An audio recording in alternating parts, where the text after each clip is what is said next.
भाइयों बहनों को सादर प्रणाम। अगला एपिसोड आधुनिक भारत के इतिहास का और नौजवान क्रांति को आगे बढ़ाते हुए बहुत सारे मित्रों ने वीडियो बना बना के मुझे भेजा है। मैं सबको शुक्रिया कहना चाहता हूँ। इतनी सारी वीडियो है कि सबका नाम लेना मेरे लिए संभव नहीं है, तो मैं सबको तहे दिल से शुक्रिया कहना चाहता हूँ। और इस वीडियो अभियान में बस 3 चीज़ें आपको करनी है। इतना बड़ा देश है, इतनी बड़ी जनसंख्या है, इतने ज्यादा लोग हैं, सरकार के बस की बात नहीं है सबको संभाल पाना, लेकिन युवाओं के बस की बात है सबको संभाल पाना। 3 चीजें बताएं, कोरोना के बारे में बताएं, दूसरा प्रिकॉशन बताएं लोगों को और मोटिवेट करें।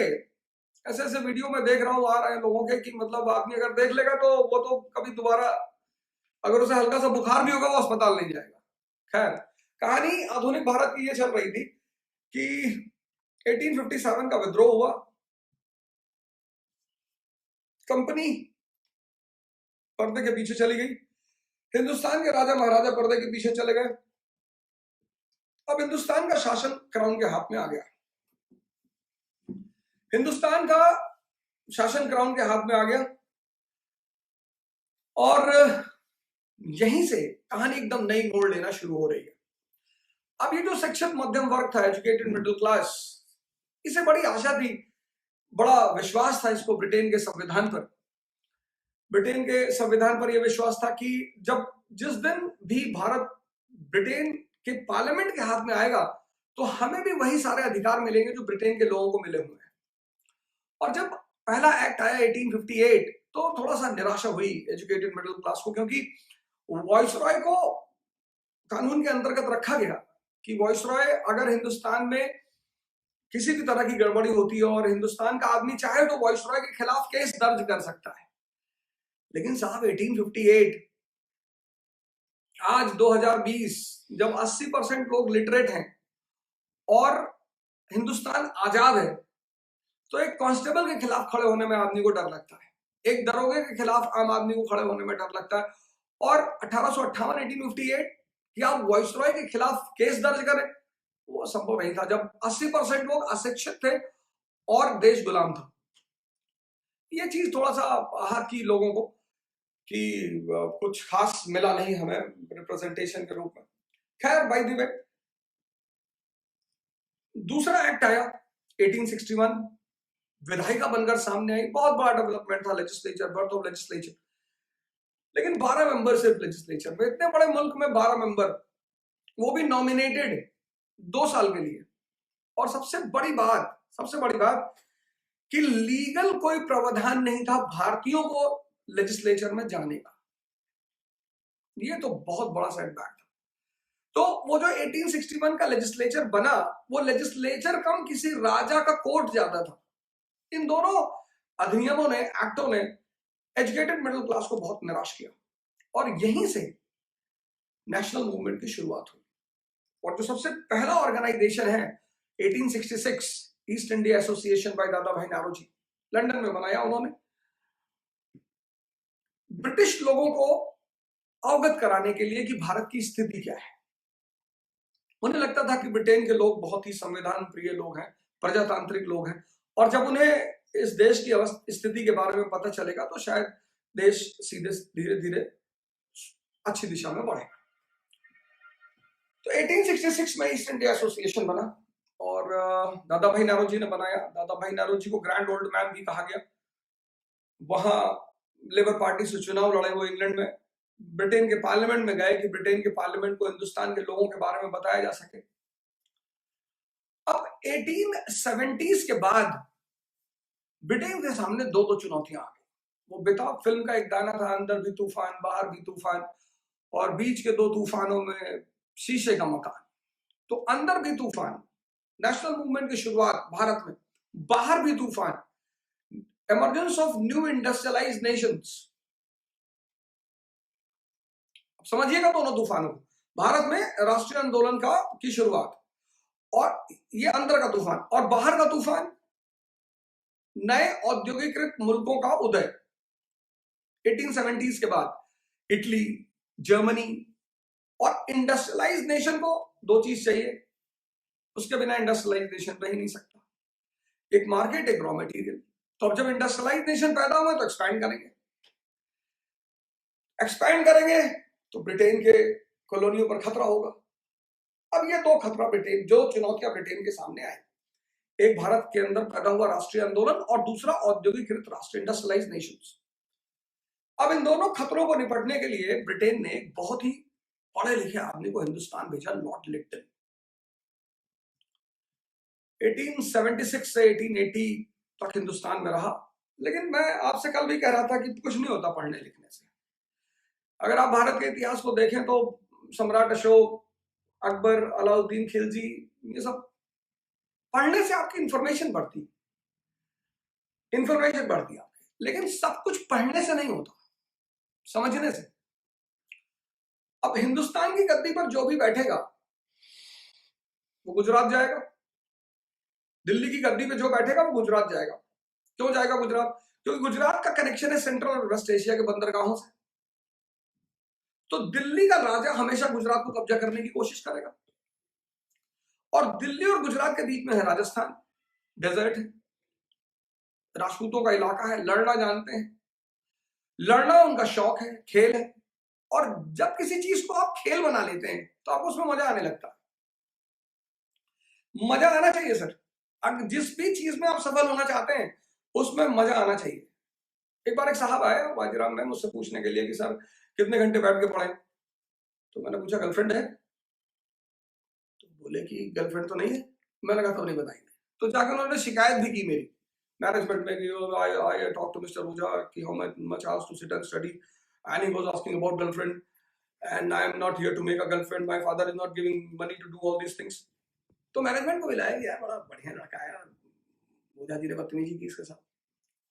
तो मैं बुलाया, उन्होंने कहा कि यार ये ऐसी उल्टे सीधी बातें क्यों की आपने लड़के से? अरे मैंने कहा साहब कोई उल्टी सीधी बात नहीं की, मैं तो इससे एक ऐसी बात पूछ रहा था, मुझे कुछ बताना था इसे। तो मैंने कहा भैया पीछे बुद्धा गार्डन है, तलखटोरा स्टेडियम है करोल बाग में, जाके देखो वहां पेयर सुबह से लेके शाम तक बैठे हैं। सुबह 8 बजे से लेकर रात 8 बजे तक वो लड़की का बाल पकड़ रहे, घुमा रहे हैं, 12-14 घंटा बैठे हैं वहां। तो कोई नहीं पूछ रहा कितने घंटे बैठे, क्यों? क्योंकि मजा आ रहा है। इसी को बोलते हैं थ्योरी ऑफ रिलेटिविटी। तुमको जिस चीज में भी सफलता चाहिए उसमें तुम्हें मजा पैदा करना पड़ेगा। ये बड़ा इंपॉर्टेंट सूत्र है। जहां भी तुम्हें सफल होना है वहां तुम्हें मजा पैदा करना पड़ेगा, क्योंकि मजा जो है वो तुम्हारे कार्य क्षमता को तुरंत बढ़ा देगी। जहां भी तुम टाइम पूछ रहे हो और शेड्यूल बना रहे हो ना, तो हमारी बात चल रही थी कि दुनिया में जो सबसे इंपॉर्टेंट चीज है वो है समझदारी। जैसे आज मैं वीडियो में देख रहा था कि लखनऊ में कोई मंदिर है, वहां लोग आज मंदिर में इकट्ठा हुए थे। सर मत जाइए, नहीं तो इतना भगवान को याद कर रहे हैं, अगर वो आपको याद कर लेगा तो नीचे से ऊपर चले जाएंगे। और कोरोना एक्टिव है। राहत इंदौरी साहब कराची में किसी मुशायरे में पार्टिसिपेट किए, तो वो बोलते थे, मतलब बोलना शुरू किए तो कुछ लोग सामने बैठे थे, वो बार बार कह रहे थे सुभान अल्लाह सुभान अल्लाह, मतलब उन्हें बोलने ही नहीं दे रहे थे इंदौरी साहब, सुभान अल्लाह सुभान अल्लाह। तो वो थोड़ा चिड़चिड़ा गया इंदौरी साहब, तो उन्होंने कहा कि जनाब इतना मत करिए अल्लाह अल्लाह, आप उसको इतना याद कर रहे हैं, अगर उसने पलट कर याद कर लिया तो मरहूम हो जाएंगे। तो अभी घर में रहने का समय है, सोशल डिस्टेंसिंग का समय है। 3rd स्टेज में कोरोना पहुंचने वाला है, हिंदुस्तान में पहुंच गया, यहाँ के गांवों में पहुंच गया, स्लम एरिया में पहुंच गया। तो हमारी मेडिकल फैसिलिटी नहीं है, हमें 50% जनसंख्या को खोना पड़ेगा, सब कुछ तबाह हो जाएगा। ये 21 दिन जो मोदी जी ने कहा ना, 21 साल, उसमें बदल जाएंगे और आपको मजाक बहुत भारी पड़ेगा। इसलिए मैं हर पढ़े लिखे शिक्षित वर्ग से हाथ जोड़कर लगातार अपील कर रहा हूं, 2 मिनट अपना अपना इलाका कवर करिए, अपना शहर, अपना गांव। आपके पास व्हाट्सएप है, आपके गांव के लोग आपसे अटैच है, आपके शहर के लोग आपसे अटैच है, उनको बोलिए 3-3, 4-4 बातें दिन में, 2-4 मोटिवेटिंग भेज दीजिए। इटली में 13,000 बीमार में से 7,000 क्योर हो गए, आप 9 कर दीजिए, 7 ही हुए थे, आप 9 कर दीजिए, 10 कर दीजिए, क्या फर्क पड़ता है? समझदारी बहुत बड़ी चीज है साहब। तो अकबर को जाना था, अब राजपूतों ने सबके लिए समस्या खड़ी की, इल्तुतमिश के लिए, बलबन के लिए, अलाउद्दीन खिलजी के लिए, शेरशाह सूरी के लिए। अकबर आया, उसे भी गुजरात पर कब्जा करना था, राजपूतों ने फिर समस्या खड़ी की। उसने बीरबल से पूछा कि बीरबल ये राजपूतों को क्या चाहिए? बोले साहब इन्हें 2 चीज चाहिए। बोले क्या? बोले साहब एक तो इन्हें सम्मान चाहिए, बोले दे दो, बोरे में भर के सम्मान दो, बोरा ले आओ और बोरे भर के सम्मान दो। और क्या चाहिए इनको? बोले साहब और इनको जो है ये लड़ाई करना चाहते हैं साहब। बोले यार ये तो बड़ी अच्छी बात है। मान सिंह को अपॉइंट किया कहां? काबुल। मान सिंह गवर्नर बने काबुल के। अब एक तरफ राजपूत और दूसरी तरफ अफगानी, दोनों लड़ रहे हैं। और अकबर अनारकली का डांस हो रहा है साहब। जब प्यार किया तो डरना क्या, इसको बोलते हैं समझदारी। उसकी राजपूत पॉलिसी पढ़िए, इसको बोलते हैं समझदारी। इसीलिए उसे इतिहास महान कहता है। लोग अपने दोस्त को नहीं यूज कर पाते, रिश्तेदारों को यूज नहीं कर पाते, पड़ोसियों को नहीं कर पाते, उसने अपने दुश्मन को कर लिया। जो आदमी अपने उद्देश्य के लिए अपने दुश्मन को यूज कर ले, इतिहास उसे महान कहेगा। यहां तो 98% लोग परेशान है कि हमारे दोस्त परेशान कर रहे हैं, रिश्तेदार परेशान कर रहे हैं, पड़ोसी परेशान कर रहे हैं। औरंगजेब को यह बात समझ में नहीं आई। जो दिल्ली में बैठेगा उसे साउथ इंडिया जाना है, मसाले का भंडार है साउथ इंडिया। और दिल्ली और साउथ इंडिया के बीच क्या है? डेक्कन। आप लोग साउथ इंडिया की हिस्ट्री पढ़ते हैं, बहुत मेरे भाइयों को जो आईएएस की तैयारी कर रहे हैं उनको ये साउथ इंडिया की हिस्ट्री में बड़ी दिक्कत होती है। कोई दिक्कत नहीं है सर। एक नॉर्थ इंडिया, एक साउथ इंडिया। साउथ इंडिया मतलब ये कर्नाटका, केरला, तमिलनाडु, ये साउथ इंडिया। और बीच में है डेक्कन। अब डेक्कन जो है ये आप इस हिस्ट्री को 3 में डिवाइड कर लीजिए, नॉर्थ इंडियन, डेक्कन और south Indian. Deccan is a chain. अब डेक्कन का जो राजा है वो चाहता है कि नॉर्थ इंडिया वाला साउथ ना जाए, साउथ इंडिया वाला नॉर्थ ना जाए। मैं कनेक्टिंग लिंक बंद कर रहा हूं तो ज्यादा पैसा मैं कमाऊंगा। और इस मामले में सबसे ज्यादा सफल कौन हुआ? मराठास। मैं आऊंगा मेडिवल इंडिया तो आपको समझाऊंगा उस कहानी को। सातवाहना भी उतना सफल नहीं हो पाए, वाकाटक नहीं हो पाए, और बहमनी वगैरह तो खैर विजयनगर वगैरह ये सब उसी कड़ी में बने हैं किंगडम्स। तो अब जो दिल्ली में बैठेगा वो साउथ इंडिया जाएगा। दिल्ली और साउथ इंडिया के बीच में कौन है? मराठास। उनको भी लड़ने का शौक है। लेकिन जो बात औरंगजेब समझा, जो बात और अकबर को समझ में आई, वो बात औरंगजेब को समझ में नहीं है। अगर औरंगजेब ने वही काम जो राजपूतों के साथ अकबर ने किया था मराठों के साथ औरंगजेब कर लेता, अरे साहब औरंगजेब का कब्जा रशिया तक होता। भाई राजपूत लड़ाकू कौम, सिख लड़ाकू कौम, मराठा, ये सब अगर आपके साथ होते पूरे एशिया पर आपका कब्जा। ये होती समझदारी। सिर्फ नॉलेज से हर काम नहीं चलता। लिप्टन आया इंडिया, बहुत पढ़ा लिखा आदमी साहब, आलिम आदमी, बहुत पढ़ा। अब मैंने कल आपको एक फॉर्मूला बताया था, priority policies will depend upon priority. अब लिप्टन की प्रायोरिटी क्या है? 2 चुनौतियों से निपटना। पहली चुनौती राष्ट्रीय आंदोलन, नेशनल मूवमेंट। दूसरी चुनौती एमर्जिंग इंडस्ट्रियलाइज स्टेट्स। अब साहब इन्होंने काम करना शुरू किया दोनों चुनौतियों से निपटने के लिए। अब इन दोनों चुनौतियों से निपटने के लिए जो ये काम कर रहे हैं उस पर गौर करिएगा। पहला काम, वर्नाकुलर प्रेस एक्ट। अब आपने किसी बच्चे को एक तमाचा मारा, वो रोने लगा। आपने कहा रोगे तो और मारेंगे, रोने दो, भड़ास निकालने दो। विलियम बैंटिक ने न्यूज़पेपर को क्या कहा? Safety wall. तो जब आप किसी को परेशान कर रहे हैं, दुख दे रहे हैं, और वो अखबार में आर्टिकल निकल रहा है, तो कुछ तो भड़ास उसकी निकल रही है। अब आपने लड़के को एक तमाचा मारा, लड़का रोने लगा। आपने उसे फिर मारा कि रोगे तो और मारेंगे। उसने आपका आईफोन 11 उठाया और 7वीं मंजिल से नीचे फेंक दिया, और आपकी तरफ पलटकर मुस्कुरा रहा है कि मारो। पहला काम जो लिप्टन ने किया, वर्नाकुलर प्रेस एक्ट। जो देशी भाषा के समाचार पत्र थे उन पर प्रतिबंध लगा दिया। यानी जिन चिमनियों से धुआं निकल रहा था, दर्द निकल रहा था, उसके ऊपर पत्थर रख दिया। इसी को सुरेंद्रनाथ बनर्जी ने कहा the bolt from the blue, कि तो हम वैसे ही परेशान है और ऊपर से आकाश से वज्रपात हो रही है। लिखने तो दो भाई। What is a newspaper? What is press? Press is a medium which informs the people about the policies of the government. Press का काम क्या है?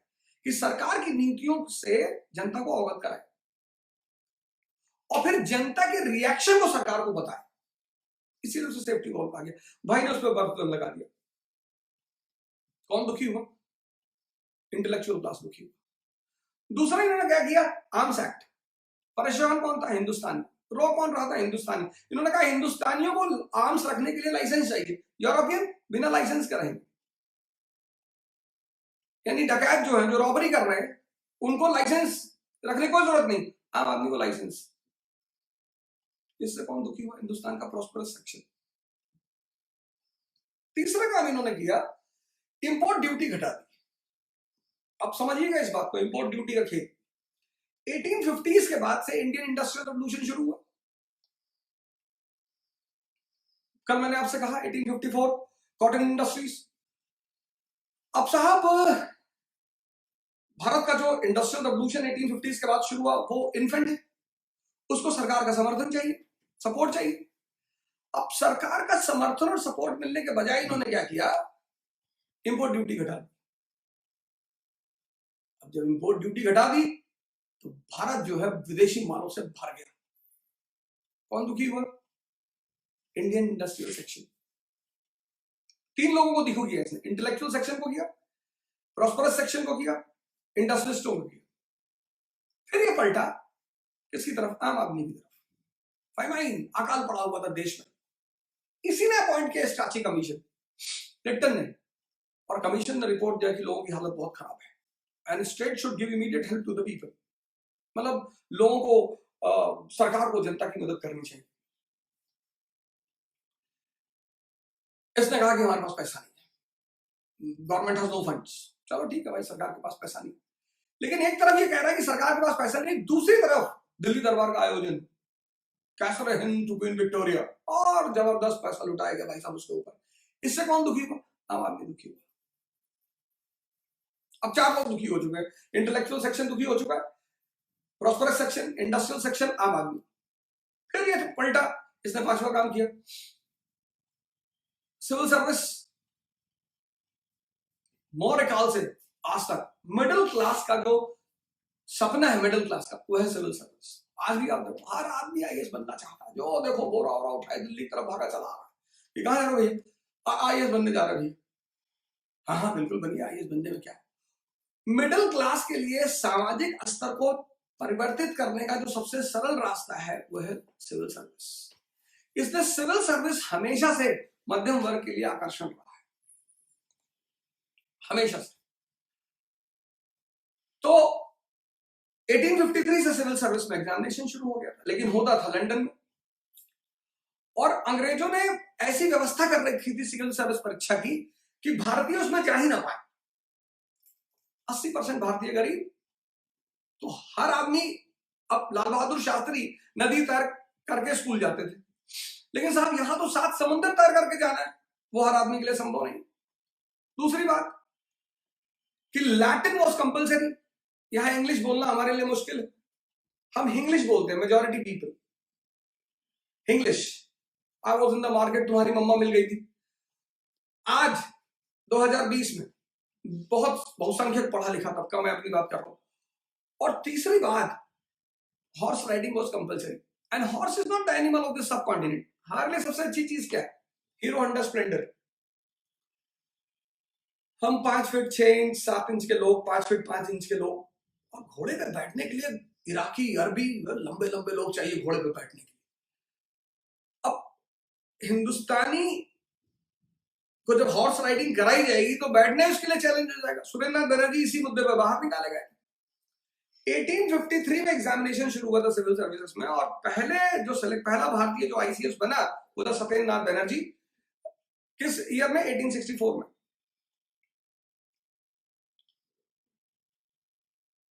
इसने क्या किया, तो बहुसंख्यक भारतीय तो जा ही नहीं पा रहे थे अंदर।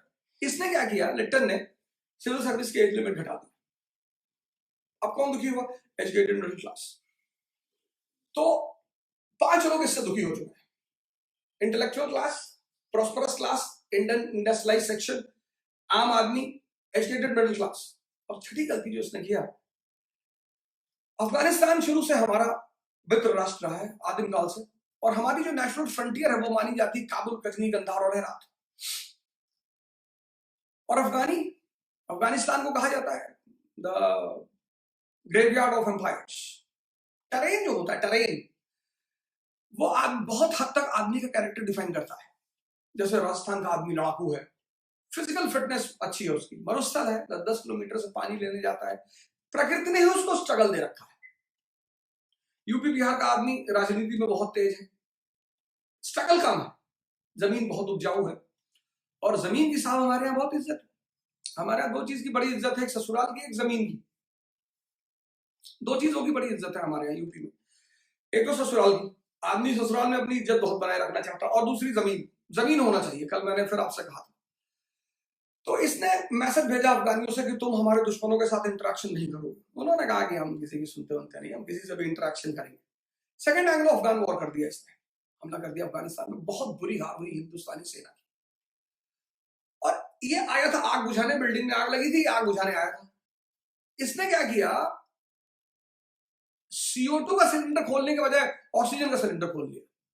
हर सेक्शन, हर तबका हिंदुस्तान का इससे नाराज हो गया, हर आदमी दुखी।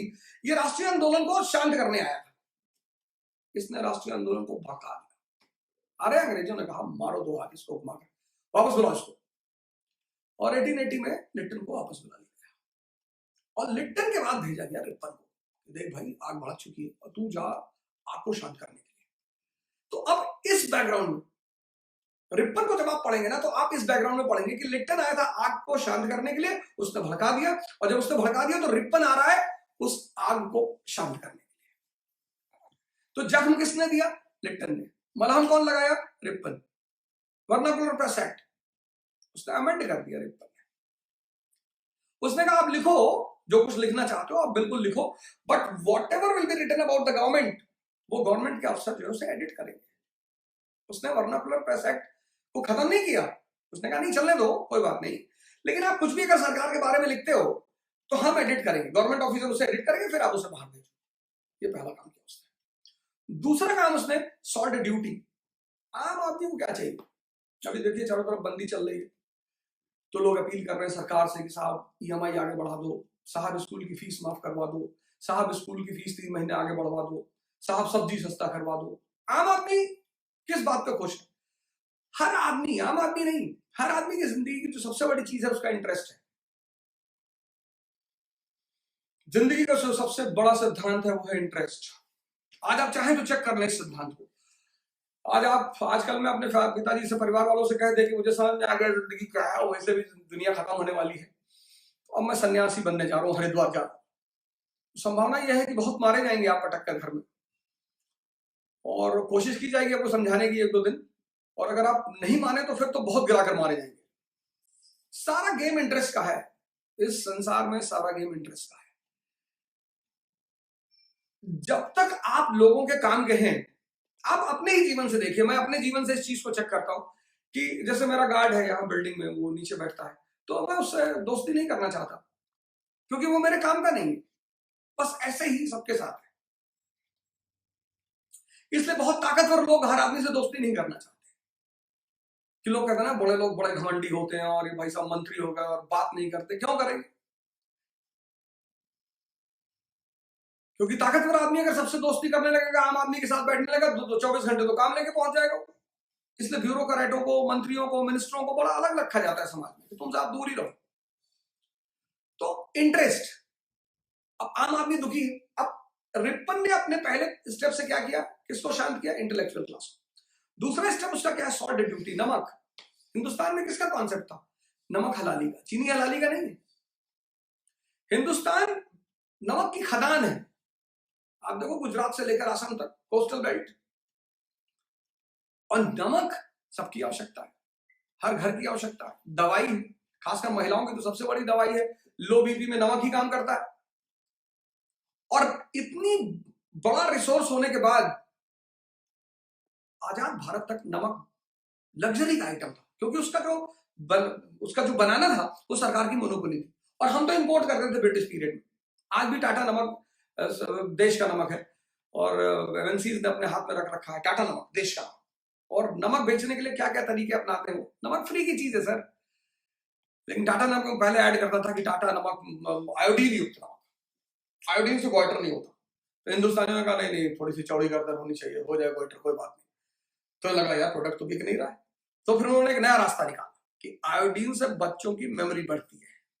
उसके बाद तो हिंदुस्तान की माओ ने जो गिलास में आयोडीन मिला मिला पिलाना शुरू किया। सर आयोडीन से मेमोरी नहीं बढ़ेगी, इनको डोरेमोन से हटाओ, कि दिन भर टीवी पे बैठ के डोरेमोन देख रहे हैं, सुजुका के चक्कर में है, इसीलिए इनकी मेमोरी नहीं बढ़ रही है। सही कॉन्सेप्ट को लेकर आओ सामने सर। कल एक साहब ने, किसी ने मुझे फोन किया, कहा कि मुझे कुछ याद नहीं रहता। मैंने कहा नर्सरी में कितने लोग थे तुम्हारी क्लास में? कहा 47। हमने कहा याद तो है, नर्सरी कितने दिन पहले किए थे? और लड़कियां कितनी थी? बोले 13। हमने कहा नाम इतना कुछ याद है और बैटल ऑफ पानीपत फर्स्ट नहीं याद है? मन का काम है याद रखना, मन का काम है याद रखना, पर आप उस मन को किस चीज को याद रखने पर हैबिचुअल आपको बनाना है। आप देखो, आपको बहुत सारी मूवियों की स्टोरी याद है। आप कुछ गांवों में देखिए, आप किसी को ले जाके नॉवेल दे दीजिए, इतनी मोटी मोटी नॉवेल, हजार हजार पेज की, लोग पढ़े हुए दिन दिन भर, खाना पानी, भूकंप आ गया, सांप काट लिया, कुत्ता आगे मुंह चाट रहा, कोई दिक्कत नहीं, पढ़े जा रहे भाई साहब। वही लोग 6th की एनसीईआरटी नहीं पढ़ पा। मन एक बहुत अच्छा गुलाम हो सकता है, बशर्ते आप एक अच्छे मालिक बनने को तैयार हो। और मन को गुलाम बनाने की जो प्रक्रिया है वो हिंदुस्तान जानता है। साइकोलॉजी एज अ सब्जेक्ट पैदा हुआ वेस्ट में, तो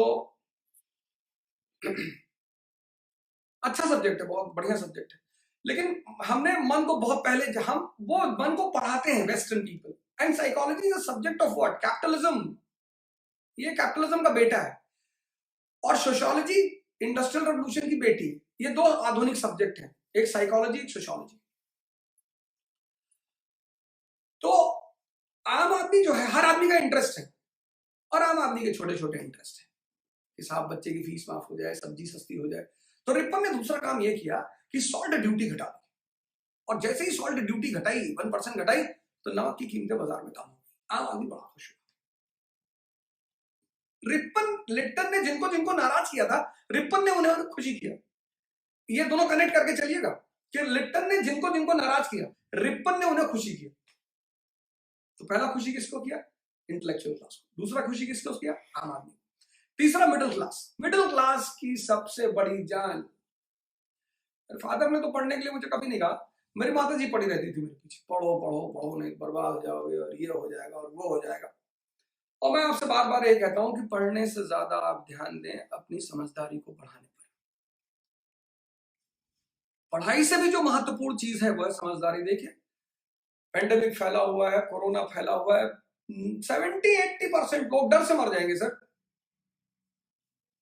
इतने ऐसी सी वीडियोस, डेड बॉडीज पड़ी हैं सड़कों पे। क्या होता है लास्ट फेज पर कोविड पेशेंट का, वो सबकी वीडियो डाल रहे हैं, वो दिखा रहे हैं। सर वो किसी को दिखाओगे ना, अगर वो सच भी है, तो वो अस्पताल नहीं जाना चाहे, और मरना, प्लेन क्रैश में मर गया। मौत का, अच्छे अच्छे लोग, इतनी सुरक्षा में इंदिरा गांधी रहती थी, जॉन एफ कैनेडी रहता था।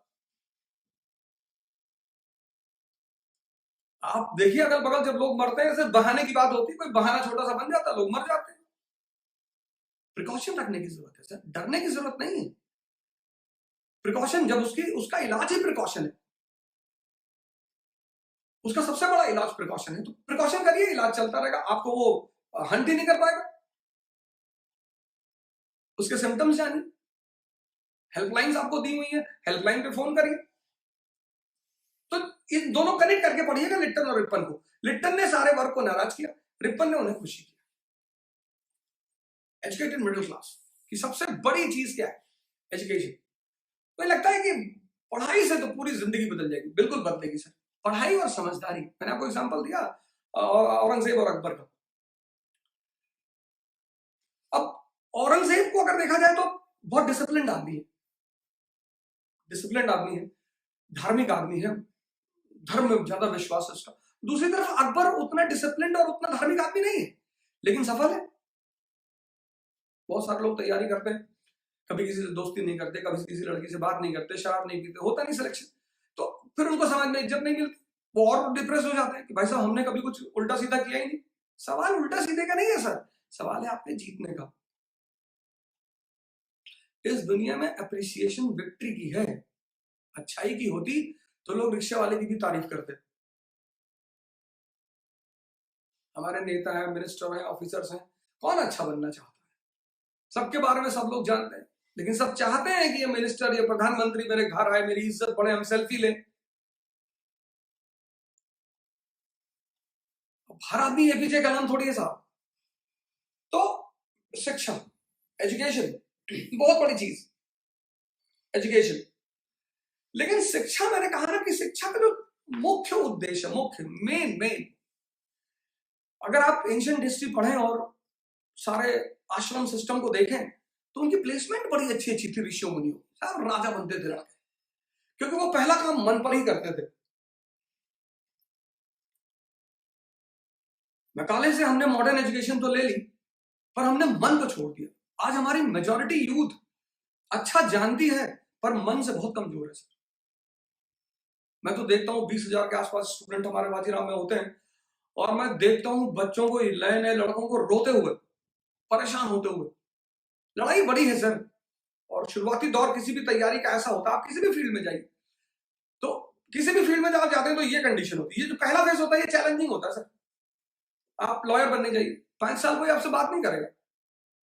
आप 22-23 साल में डॉक्टर हो गए और आपकी क्लिनिक में कोई आया, वो आप ही से पूछेगा कि भैया डॉक्टर साहब कहाँ है। क्योंकि डॉक्टर आदमी इमेजिन करके जाता है कि कोई बुजुर्ग आदमी, बुढ़ा आदमी, 50 साल का आदमी, एक्सपीरियंस आदमी, अनुभव वाला आदमी। आपने कहा मैं ही डॉक्टर हूं, कहा अरे भैया ऐसे ही घूमने चले आए। तो रिपन ने एक बड़ा अच्छा काम किया, Hunter commission 1882, to review the condition of primary education. अरे एजुकेटेड मिडिल क्लास तो बड़ा खुश हो गया। उससे बड़ा, जो सबसे बड़ा काम किया कि भारतीयों ने तो उसकी बड़ी वाहवाही करनी शुरू कर दी, लोकल सेल्फ गवर्नमेंट। भारतीय क्या मांग रहे थे? हिस्सा मांग रहे थे कि साहब हमारे एडमिनिस्ट्रेशन में हमको भी हिस्सेदारी हो। उसने कहा ठीक है, पहले इनको नर्सरी में बुलाओ जी। तो local self government, municipal corporation, district boards autonomy दे दी कि आप लोग चलेंगे। इससे कौन खुश हुआ? नेशनलिस्ट। तो लिट्टन ने सारे क्लास को दुखी किया और रिपन ने सारे क्लास को खुशी किया। दोनों कनेक्ट करके पढ़िए, बहुत मजा आएगा आपको। इसका पीरियड बड़ा फेमस पीरियड रहा। कांग्रेस के बर्थ में इसके पीरियड ने बड़ा इंपॉर्टेंट रोल प्ले किया सर। बड़ी जबरदस्त घटना घटी इसके पीरियड में, और वो घटना थी इल्बर्ट बिल कंट्रोवर्सी। अगर आप इल्बर्ट बिल कंट्रोवर्सी नहीं जानते तो आप कभी नहीं समझ पाएंगे कि कांग्रेस कैसे पैदा हुई थी। Ilbert bill controversy 1883। इल्बर्ट साहब, अब हिंदुस्तान की जो न्यायिक व्यवस्था थी, जुडिशियल सिस्टम था, वो 1861 तक दो पार्ट में था। जो अर्बन एरियाज थे वहां ब्रिटिश लॉ चलते थे, जो रूरल एरियाज थे वहां इंडियन लॉ चलते थे। तो रूरल एरियाज में इंडियन जजेस को रखा जाता था, अर्बन एरियाज में ब्रिटिश जजों को रखा जाता था। लेकिन 1861 के बाद जब आईपीसी लागू हुई तो ये हुआ कि भाई कानून समान हो गया, लॉ तो इक्वल हो गया। तो 1861 के बाद लीगल यूनिफॉर्मिटी हो गई इंडिया में, और इसी बैकग्राउंड में, लीगल यूनिफॉर्मिटी के बैकग्राउंड में, बिहारीलाल गुप्ता लोअर कोर्ट के जज थे, उनको प्रमोट करके सेशन कोर्ट का जज बना दिया गया। जब वो सेशन कोर्ट के जज बने, प्रमोशन हुआ उनका, तब पर भी उनको अधिकार नहीं था कि वो किसी यूरोपियन कन्विक्ट पर निर्णय दे सके। प्रमोशन तो हुआ लेकिन ताकत नहीं बढ़ी। अब जैसे आप कांस्टेबल है, आपको ऐसा ही बना दिया गया, लेकिन आपकी पावर वही है कांस्टेबल वाली, आपको नई पावर नहीं मिली, आप प्रमोशन चाहेंगे? नहीं चाहेंगे। तो बिहारीलाल गुप्ता ने लेफ्टिनेंट गवर्नर को लेटर लिखा बंगाल के, साहब what is the use of this promotion without increasing the power. इस प्रमोशन की क्या जरूरत है सर अगर हमारी शक्ति नहीं बढ़ रही। उसने मुद्दे को आगे बढ़ा दिया। इल्बर्ट साहब लॉ मेंबर थे, वो इस तरह के काउंसिल को, उन्होंने कहा यार बात तो सही कह रहा है। तो उन्होंने कहा नहीं नहीं ठीक है, इंडियन जजेस को भी यूरोपियन कन्विक्ट को सुनने का अधिकार दिया जाता है। और जैसे ही ये इल्बर्ट बिल आया कि इंडियन जजेस को भी यूरोपियन कन्विक्ट पर निर्णय लेने का अधिकार, और भाई साहब तबाही मच गई। वजह क्या है तबाही की? सारे यूरोपियन एक हो गए।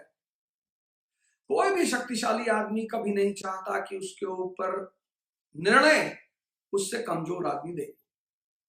आप आईएएस हैं, आपकी बीवी आईपीएस, आप दोनों में झगड़ा हो गया और आपका ड्राइवर कह रहा है कि मैं फैसला दूंगा कौन सही है कौन गलत। आप तो काट डालेंगे उसको। भाई तुम्हारी औकात है कि तुम फैसला दोगे। कोई भी ताकतवर आदमी कभी नहीं चाहता कि कोई कमजोर मेरा निर्णय करे। इसलिए दुनिया में सबसे बड़ा जज किसको बनाया था? भगवान। जुडिशरी जो है, निर्णय देना, वो ताकतवर आदमी का काम है। ताकत का संबंध है इससे। तो सारे Europeans, in spite of their differences among them, जैसे हम हिंदुस्तानी पाकिस्तानी एक दूसरे से लड़ते रहते हैं, ऐसे वहां भी है, ब्रिटिश फ्रेंच एक दूसरे से लड़ते रहते हैं। एक बार एक अंग्रेज समंदर में डूब रहा था और बीच पर एक फ्रेंच लेटा हुआ था और अंग्रेज चिल्ला रहा था, हेल्प हेल्प हेल्प। अंग्रेज डूब के मर गया। लोग आए उसको, अंग्रेज को बाहर निकाले, उसकी बॉडी को बाहर निकाले। फ्रांसीसी लेटा था, उसने कहा तुमने देखा इसे डूबते हो? उसने कहा मैंने देखा। बोले बचाया क्यों नहीं? कहा बहुत घमंडी था, मर रहा था और इंग्लिश बोल रहा था। ये तो हालत है साहब। आपसी वैमनस्य होता है, सब जगह होता है। लेकिन सब एक हो गए, एक हो गए, गाली देने लगे कि ये निगर, ये सुअर, ये हमारे ऊपर निर्णय करेंगे। और सर इस यूनिटी ने, यूरोपियन यूनिटी ने इतना प्रेशर बना दिया कि रिपन इल्बर्ट बिल को अमेंड करना पड़ा और रिपन को जाना पड़ा। This unity of Europeans became a message to Indians.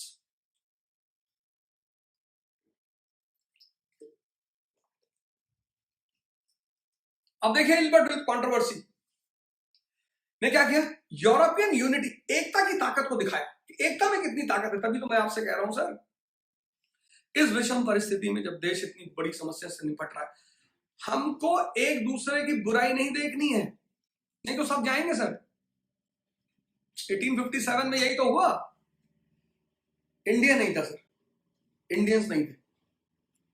दिक्कतें हो सकती हैं, परेशानियां हो सकती हैं, सबके बीच होती है सर, परिवारों में होती हैं, घरों में होती हैं, समाज में होती है, मोहल्ले में होती है, सब जगह होती है सर। लेकिन एकता सर इस वक्त बहुत मिलकर रहना है। जितने हमारे, मैं फिर बार बार यूथ से कह रहा हूं कि जितने यूथ हैं हमारे, वो सब जो है, और इस देश, मैंने कहा ना कि सिपाही तो बाहर बचाएंगे हम, सैनिक हमारा बाहर लड़ेगा, वो बाहर लड़ेगा, अंदर हमें ही लड़ना पड़ेगा सर। लड़ाई चल रही है सर। $400+ का $1 मिलियन की दवाई की किट स्पेन ने मंगाई है चाइना से। मतलब 6 महीना तुम्हारी कंट्री लॉकडाउन थी और उस 6 महीने में तुमने दवाई और किट भी बना ली, और इतनी बना ली कि तुम पूरी दुनिया को भेज दो। और तुम यूएनएससी में उस मुद्दे पे डिस्कस नहीं करना चाहते। और वुहान शहर की कहानी सर, आहा सर, वुहान शहर बहुत बड़ा गेम है सर। वुहान, पढ़िए हिस्ट्री वुहान की। ट्राइबल, 80% ट्राइबल एरिया था सर वो, और power centre, emerging province of China, और पॉसिबली चाइना को वहां की सोशल स्ट्रक्चर को चेंज करना था। आप वुहान की कहानी पढ़िए, इस कांड के पीछे आपको पूरी संभव था, मैं नहीं कहता, पॉसिबिलिटी है। अभी तो बड़ी सारी सच्चाइयां बाहर निकल कर आएंगी।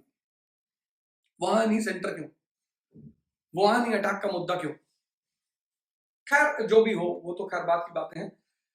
तो इल्बर्ट बिल ने जो सबसे 1883, इल्बर्ट बिल कंट्रोवर्सी 1883, इस कंट्रोवर्सी ने हिंदुस्तानियों को जो सबसे बड़ी शिक्षा दी वो एकता की शिक्षा। सर हमारे बीच बड़े सारे डिफरेंसेस आज भी हैं, हम एक दूसरे से बहुत नाराज हैं। हम, और नाराजगी तभी तक होती है सर जब 10 रोटी होती है और 500 लोग खाने वाले होते हैं, वहां नाराजगी बहुत होती है सर। जब 500 रोटी होती है और 20 लोग खाने वाले होते हैं, वहां बड़ा प्रेम होता है सर। जब 10 बीएचके के मकान में 2 लोग रहते हैं तो बड़ी मोहब्बत होती है सर। और जब 1 बीएचके के मकान में 50 लोग रहते हैं तो बहुत झगड़ा होता है सर। हमेशा इंसान बुरे नहीं होते सर, उसके अपने अपने फैक्टर्स होते हैं, उसकी अपनी अपनी कहानियां होती हैं, अपने अपने रीजंस होते हैं। 1883 में इल्बर्ट बिल कंट्रोवर्सी, इस कंट्रोवर्सी का सबसे बड़ा संदेश हिंदुस्तानियों को क्या? कि यूनिटी, मिलकर रहना है। तो हिंदुस्तानियों ने सोचा कि अगर यूरोपियंस यूनाइट होकर सरकार पर दबाव बना सकते हैं तो हम क्यों नहीं? तो 1883 में इल्बर्ट बिल कंट्रोवर्सी, और 1883 में नेशनल कन्वेंशन। सुरेंद्रनाथ बनर्जी ने सारी पार्टियों को, जो स्टेट वाइज पार्टियां थी, इंडियन एसोसिएशन और पूना सार्वजनिक सभा, सबको इनवाइट करना शुरू किया कि आओ बैठकर बात करें। नेशनल कन्वेंशन की शुरुआत हुई। अब जब नेशनल कन्वेंशन शुरू हुआ तो मीटिंग करने के लिए पैसा भी लगेगा, तो 1883 में नेशनल फंड बना। तीनों चीजों को जोड़िएगा, Hilbert bill controversy 1883, national convention 1883, national fund 1883, और इसी बैकग्राउंड में 1885 में बन गई कांग्रेस, इंडियन नेशनल कांग्रेस, जिसमें बहुत बड़ी भूमिका रही ओ ह्यूम की, Allan Octavian Hume. Civil servant था बंदा, हिंदुस्तान आया, यहां के संतों से टकरा गया, और यहां के संतों से जो भी टकराया वो बड़ा परेशान रहा। सिकंदर बड़ा परेशान रहा, अलाउद्दीन खिलजी बहुत परेशान हुआ। अलेक्जेंडर हिंदुस्तान आया तो उसके गुरु ने उससे कहा था कि हिंदुस्तान जा रहे हो तो एक संत लेते आना, और पीछे तो इसीलिए मैंने लगा ही रखी फोटो कि आप जाने की ये ऊर्जा जो आप मेरे अंदर देख रहे हो यहीं से आ रही है। और हिंदुस्तान के संत बहुत महान है, उसमें दुखी होने की कोई जरूरत नहीं कि दो चार लोग पकड़े गए हैं तो आपको 500 रुपए की नोट ही नकली मिलेगी, 150 रुपए की नकली नोट नहीं आती। जिसका असली होता है उसी का नकली भी होता है, तो हम नकली के डर से असली नोटों को फाड़ नहीं देते। ये सब कहने की कोई जरूरत नहीं कि अरे वो बाबा पकड़े गए, वो बाबा पकड़े गए होंगे। रावण भी बाबा के भेष में आया था, तो क्या लोगों ने बाबाओं पर भरोसा करना छोड़ दिया? ये आपकी जिम्मेदारी है कि बाबा अच्छा है या गलत है, ये आप फाइंड आउट करेंगे। आप जब बाबा से जाके कहते बाबा हमारे बच्चा नहीं हो रहा, बच्चा पैदा करा, तो ये बाबा का काम है, ये आपका काम है, आप पैदा करिए बच्चा, बाबा क्या करे उसमें? संत का काम है सद्बुद्धि देना, बस। ना वो पैसा दिला सकता है, ना वो बच्चा पैदा करा सकता है, ना वो आईएएस बना सकता है, वो दिशा दे सकता है, उसको दिशा मिल चुकी है, वो दिशा दे सकता है। वो गाड़ी नहीं खरीदवा सकता सर, उसका काम है दिशा देना, उसका काम है डायरेक्शन देना, और वो डायरेक्शन की इतनी कीमत है कि उसके बाद सारी चीजें खुद ब खुद आती रहती है। सिकंदर एक हिंदुस्तानी संत के चक्कर में ही मरा, दंडिन नाम था उनका। ये निजामुद्दीन औलिया ने अलाउद्दीन खिलजी को बहुत परेशान किया। अलाउद्दीन खिलजी एक नया धर्म चलाना चाहता था, वो अपने आप को कहता था सिकंदर सानी, और था थोड़ा सा सनकी टाइप का आदमी। उसने कहा कि मोहम्मद साहब के 4 दोस्त थे, 4 मेरे भी हैं, तो मैं एक नया धर्म चलाऊंगा। और उसके दरबार के लोगों को पता था कि सनकी आदमी अगर ये धर्म चलाएगा तो ये मानेगा है नहीं, और फिर सबकी गर्दन में तलवार लगा देगा। तो अमीर खुसरो उसके दरबार में थे, तो सरदारों ने कहा अमीर खुसरो की सरकार आप भी कुछ देखिए, कुछ करिए। तो अमीर खुसरो ने कहा ठीक है मैं देखता हूं। तो अमीर खुसरो ने अलाउद्दीन खिलजी से कहा कि सरकार ऐसा है कि यहीं दिल्ली में एक संत रहते हैं निजामुद्दीन औलिया, उनको लोग बहुत मानते हैं, तो अगर आप उनको बुला लें और वो आपकी बात मान लें तो फिर किसी को समझाने की जरूरत नहीं, आप धर्म शुरू करेंगे, लोग मान लेंगे। तो खुसरो ने कहा कि बुलवाइए उनको। कहा मैं आपका आदेश ले जाता हूँ। तो अमीर खुसरो साहब निजामुद्दीन औलिया की वो अलाउद्दीन खिलजी की आदेश लेकर खुसरो साहब के पास, उसके औलिया साहब के पास पहुंचे कि साहब खुसरो साहब अलाउद्दीन ने आपको बुलाया। बोले कौन अलाउद्दीन? अरे बोले सुल्तान है। बोले सुल्तान तो हम ही हैं, तो ऊपर वाला ऊपर, दूसरा हम उसके सुल्तान, ये कौन सा सुल्तान, हम नहीं जा रहे। लेकिन अलाउद्दीन समझदार आदमी था, उसने कहा ठीक है अगर औलिया साहब हमारे यहाँ नहीं आना चाहते तो मैं खुद ही उनके पास जाऊंगा। तो औलिया साहब ने फिर मैसेज भिजवाया कि अगर अलाउद्दीन खिलजी मेरे दरवाजे तक आएगा तो मेरे घर में 2 दरवाजे हैं, वो एक दरवाजे से अंदर आएगा, मैं दूसरे दरवाजे से बाहर निकल जाऊंगा। और ये बहुत बड़ी टेंशन रही उस आदमी के पास। ह्यूम वेटरबीन ने उनकी बायोग्राफी लिखी और बड़े सारे उल्लेख किए हैं कि सर तो बाद में डफरिन तो खैर ह्यूम को पागल ही कहते, लेकिन बहुत बड़ा रोल प्ले किया ह्यूम ने कांग्रेस के बनने में। 1885 में कांग्रेस बन गई, ऑल इंडिया ऑर्गेनाइजेशन बन गई। अब ये एक बहुत बड़ी घटना रही ऑल इंडिया कांग्रेस बनना। अब इस कांग्रेस के सामने इतनी चुनौतियां थी, इतनी चुनौतियां। पहली चुनौती तो ये कि 80% देश इलिटरेट है, 80% लोग गरीब हैं, उनको नई नई बातें समझाना, नेशनलिज्म आज लोग नहीं समझ पाते, डेमोक्रेसी। आज जिस देश में 70% लोगों को डेमोक्रेसी समझ में नहीं आती, वहां वोटिंग सिस्टम कैसे सफल होगा? हमारी डेमोक्रेसी क्यों कमजोर है? क्योंकि जो constitutional form of parliamentary form of government है, कॉन्स्टिट्यूशन है, वो इवॉल्व हुआ है यूरोप में। 1215 मैग्ना कार्टा,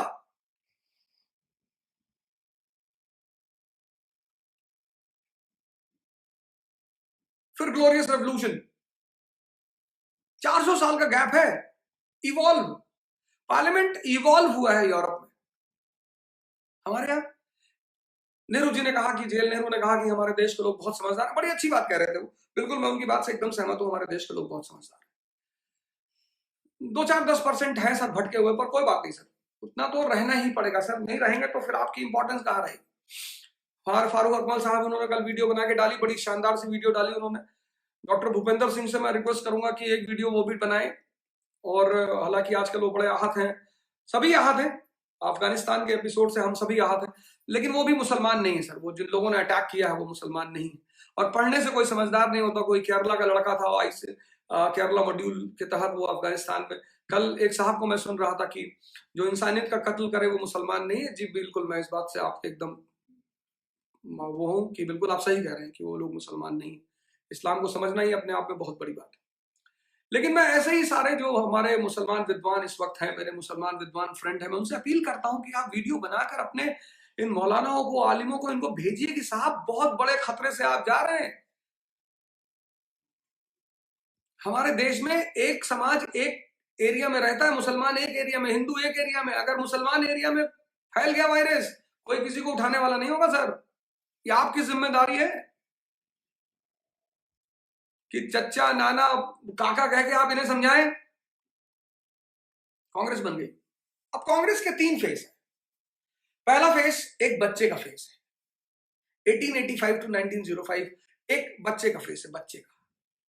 दूसरा फेस 1905 टू 1917 जब कांग्रेस जवान है, और उसकी जवानी दिखाई पड़ती किसमें? तिलक में। और तीसरा फेस है कांग्रेस का 1917 से, या हम कहें 1919 से, रुलेट सत्याग्रह से 1947। और इन तीनों फेस के अलग अलग प्रतिनिधित्व करता है। अब 1885 में कांग्रेस आ गई। अब इस बात को आप अपने दिमाग में रखें कि 80% लोग इलिटरेट हैं, 80% लोग गरीब हैं, और उन गरीब लोगों को बहुत सारी बातें समझानी। यहां पढ़े लिखे लोगों को समझाना मुश्किल है।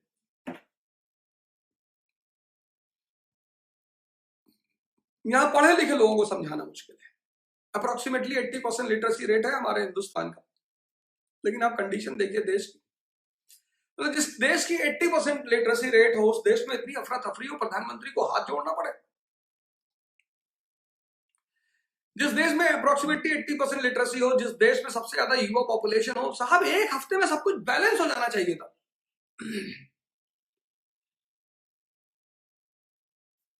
पाकिस्तान से मैच होता है, फिर तो आप बड़ा नाचते हैं, बड़ी थाली बजाते हैं, तब तो नेशनलिज्म आपको दिखाई पड़ता है। अब आपको नेशनलिज्म नहीं दिखाई पड़ रहा है।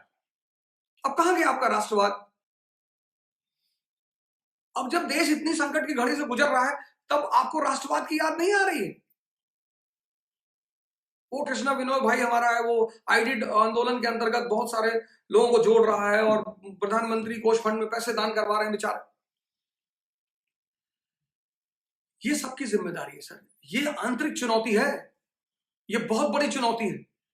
लड़ाइयां सिपाही ही नहीं लड़ते, लड़ाइयां देश का हर नागरिक लड़ता है। अगर आज हम अंदर इतना ताकतवर होंगे तो हमारी फौजें जो बॉर्डर पे खड़ी, उनको बहुत साहस मिलेगा कि कोई बात नहीं, हमारे युवाओं ने अंदर मुल्क को संभाल रखा। अगर हमें आर्मी बुलानी पड़े लोगों को संभालने के लिए, तो इस युवा पॉपुलेशन की जरूरत ही क्या थी? तो हम अपनी पॉपुलेशन पे बॉम्ब गिरा दें, खत्म करें इसे। इतने सारे लोगों को मैं देखता हूं भगत सिंह की टी शर्ट पहन के घूमते हैं, भगत सिंह का स्टिकर गाड़ी पे लगाए हुए, बस इतना ही।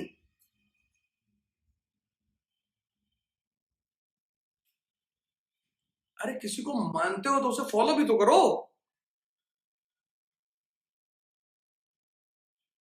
21 दिन, मैं तो कहता हूं प्रधानमंत्री को सिर्फ 1 हफ्ते का टाइम देना चाहिए था कि इस देश के सारे युवा उठकर खड़े हों और कमान संभाले देश की।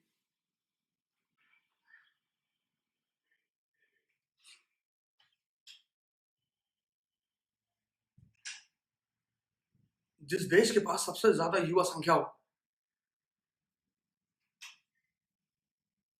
आज 80% पढ़े लिखे लोगों के पास सामने ये चुनौती आज। तो कांग्रेस का पहला फेस 1885।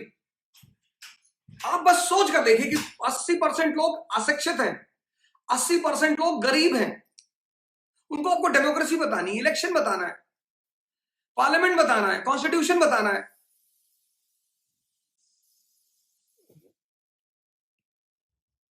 इसलिए गोखले का बड़ा प्यारा स्टेटमेंट है, गोपाल कृष्ण गोखले का, कि we will not be able to achieve big things in history, people will not remember us for our achievements, people will remember us for our role in the first phase of freedom struggle, that is people and mentor. कि हमें इतिहास इसलिए याद नहीं रखेगा कि हमें बड़ी बड़ी उपलब्धियां हुई, हमें इतिहास इसलिए याद रखेगा हमने ये जो शिक्षक का रोल प्ले किया, शिक्षक और विद्यार्थी दोनों। तो पहले फेज में जो मॉडरेट फेज जिसको हम कहते हैं, मॉडरेट, और ये संवैधानिक फेज होते हैं। धर्म भी कहता है कि किसी भी आदमी से मॉडरेट, ये धार्मिक फेज है। आप रामायण देखो, रामचरितमानस देखो, राम जी जब जा रहे हैं, लक्ष्मण को एक्सट्रीमिस्ट आदमी है, बात बात पे गुस्सा कर जाते हैं, लेकिन राम को हम भगवान क्यों कहते हैं? क्योंकि वो धर्म यानी नियम का पालन करते हैं। समंदर सामने पड़ रहा है और राम हाथ जोड़ रहा है, और लक्ष्मण जी बहुत बुरा मान रहे हैं उस बात को कि अरे भैया आप प्रॉपर आइए से, भैया आप हाथ जोड़ रहे भैया,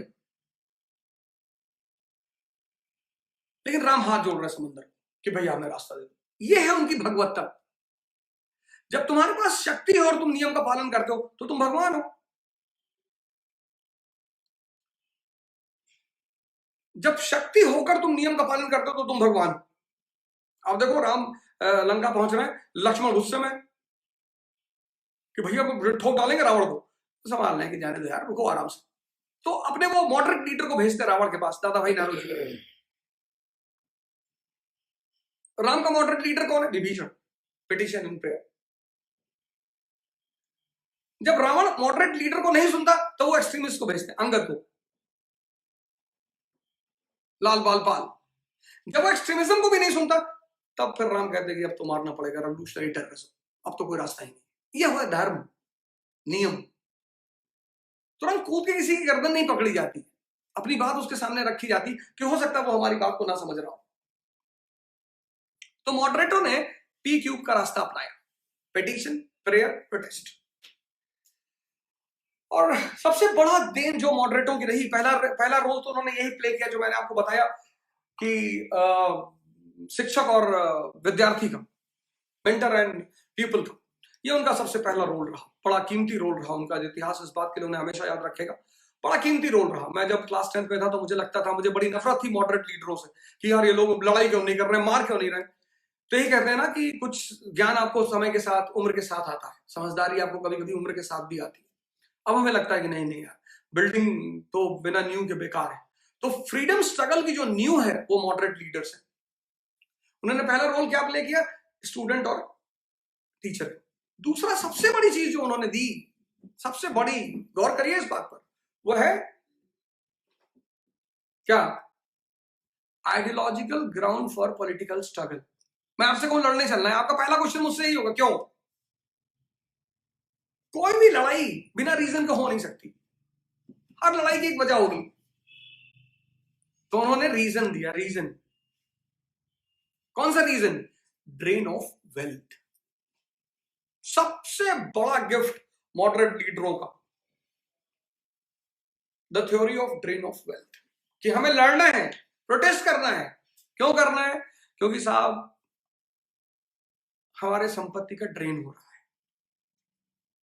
और फिर इन लोगों ने प्रोटेस्ट करना शुरू किया, प्रेयर करना शुरू किया, और अंग्रेजों ने कहा ठीक है कोई बात नहीं, तुम्हारी बातों को सुना जाएगा। और फिर आया 1892 का एक्ट। वो भी भाई साहब बड़ा अजीब सा एक्ट था। उसने जो है इनकी मांग मानी कि ठीक है भाई साहब, आप कहते हैं तो लेजिस्लेचर में संख्या बढ़ा देते, बढ़ा दिया उन्होंने, 12 से संख्या बढ़ा दी। उन्होंने कहा कि ठीक है आप चाहते हैं इलेक्शन हो जाए, इलेक्शन भी कर दिया, पर इनडायरेक्ट इलेक्शन कर दिया, पब्लिक को वोटिंग राइट नहीं दी गई। उन्होंने कहा कि आप क्वेश्चन पूछना चाहते हैं लेजिस्लेचर में, बिल्कुल क्वेश्चन पूछने दिया जाएगा, पर आप पहले क्वेश्चन लिख के दोगे कौन सा पूछना चाहते हो। स्पीकर बताएगा जवाब देना है कि नहीं देना है,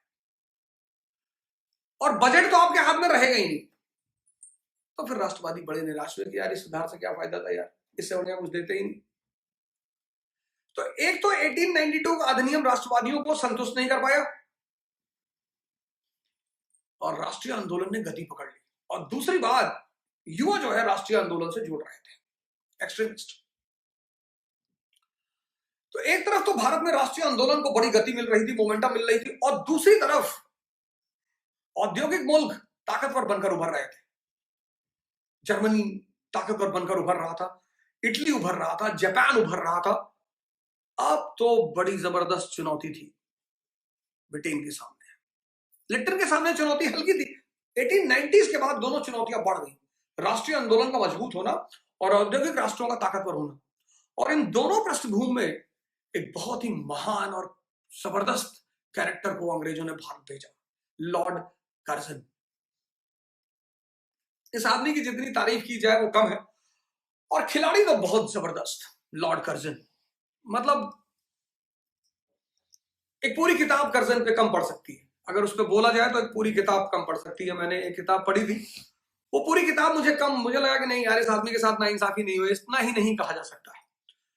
वो आदमी जब हिंदुस्तान पहुंचा तो कलकत्ता की तरफ जा रहा था, तो रास्ते में कहीं बड़ी भीड़ लगी हुई थी। तो उसने पूछा ये क्या कर रहे हैं? बोले साहब भालू नचा रहे हैं। बोले भालू नचा रहे हैं? भालू को कैसे पता चलता है कि उसे नाचना है? बोले साहब ये हिंदुस्तानी है साहब, ये कुछ भी नचा देते हैं साहब, ये भालू नचा देते हैं, ये सब बंदर नचा देते हैं, बंदर को ससुराल भेज देते हैं, उसको गुस्सा करवाते हैं साहब, सांप को नचाते। बहुत दिन तक तो वेस्ट इसी चीज में परेशान था कि सांप को तो सुनने के कान होते नहीं, नचाते कैसे हैं?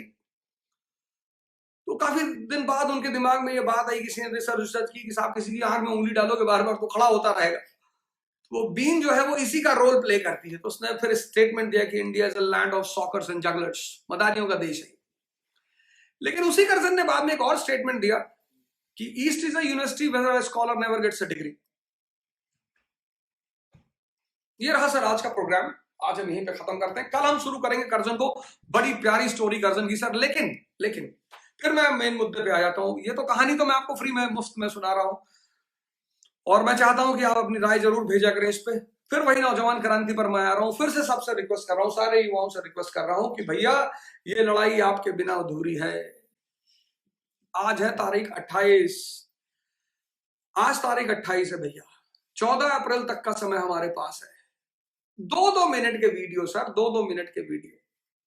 क्या जाता है, आप इतने पढ़े लिखे लोग हैं, इंजीनियर्स हैं, डॉक्टर्स हैं, प्रोफेशनल्स हैं, ग्रेजुएट्स हैं, लॉयर्स हैं, किस चीज की घबराहट है आपकी कैमरे के सामने? और मजेदार बात यह है कि लाइव होने में कोई आपके सामने भी तो नहीं। लाइव हो जाइए, बाल वाल ठीक करते हो, काजल वाजल लगाते हो, अगर कोई कमेंट करेगा उल्टा सीधा करने दीजिए। आप इतना घबराते हैं कि कोई उल्टा कमेंट करेगा, कोई गाली दे देगा, कोई कुछ कह देगा। मानसिक स्थिति है सर, किसी की बीवी ने दो झापड़ मार दिया होगा, वो गाली दे देगा आपको। भगवान कृष्ण ने कभी किसी को गाली दिया? सर गाली 3 तरह के लोग देते हैं, वो भी सुन लीजिए आप गाली से मत डरा करिए। गाली 3 तरह के लोग देते हैं। एक आपके बचपन के दोस्त जो नर्सरी से आपके साथ पढ़े, वो आपको गाली देंगे सर। आप खुदा हो जाएंगे तो भी देंगे सर, वो ना मानेंगे, और वो उनका जो है वो अधिकार है सर। दूसरा गाली आपको देंगे आपके ससुराल वाले, वो हमारे यहाँ प्रथा है सर।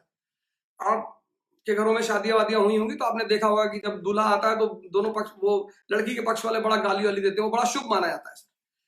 और तीसरा गाली हिजड़े देते हैं सर। गाली पर इतने दुखी मत हुआ करिए सर कि गाली देंगे, लोग हंसेंगे। मैं वीडियो बनाऊंगा, लोग मेरे, एक साहब ने लिखा है कि मैं कैसे वीडियो बनाऊं, लोग मेरे ऊपर हंसेंगे। हंसने दे। किसी जमाने में लोग डॉक्टर अंबेडकर पर हंसते थे, आज पूजा करते हैं किसी भी जाति का आदमी हो, किसी भी धर्म का आदमी हो। सर लोग आप पर हंसेंगे तभी आप महान बनेंगे ना सर।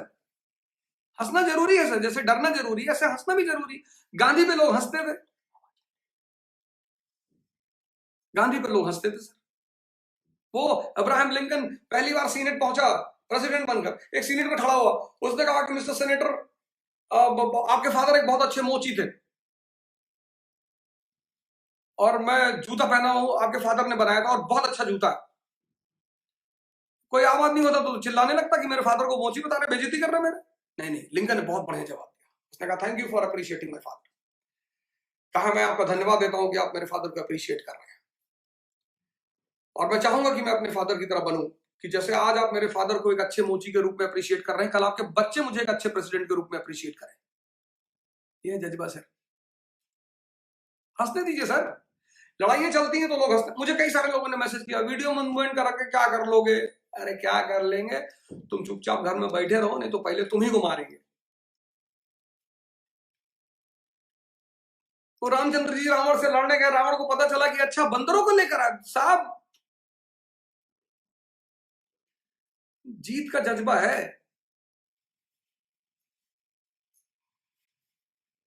वो दुर्योधन मार के ले गया था 17 अक्षरी सेनाएं कृष्ण से, सोचा कि अकेले कृष्ण क्या कर लेंगे, अकेले कृष्ण ने अंपायरिंग कर दी, हैंड बिफोर विकेट दे दिया। लोग लेग बिफोर विकेट देते हैं, हैंड बिफोर, हैंड लग गया, बोले हैंड बिफोर विकेट। और हमारे देश का यूथ डरा हुआ किस बात से? उठिए, इस महासंग्राम में सरकार का साथ दीजिए, गवर्नमेंट का साथ दीजिए। और हमारी छोटी बेटी आज भी आपसे कुछ कहना चाहती है। गुड इवनिंग सब लोग को। आज मैं क्रांतिकारी की डायलॉग बोलने जा रही हूँ। सो स्टार्ट करती हूँ। दिल में तूफानों की डोली और नसों में इंकलाब, होश दुश्मन के उड़ा देंगे, हमें रोको न आज, दूर रह पाए जो हमसे, दम कहाँ मंजिल में है, सरफरोशी की तमन्ना अब हमारे दिल में। क्या बात है, अब मेरी बड़ी दीदी आपसे कुछ कहेगी। नमस्ते, आज मैं आपसे कहना चाहती हूँ, कुछ कोरोना वायरस के लिए कुछ बताना चाहती हूँ मैं आपको कि अपने हाथों को लगातार साबुन से अच्छे से धोएं, अपने आँख, नाक, मुंह को ना छुएं। और मैं आप सबसे अपील करना चाहती हूँ कि फोन पे नेगेटिव थिंग्स ना भेजें। धन्यवाद।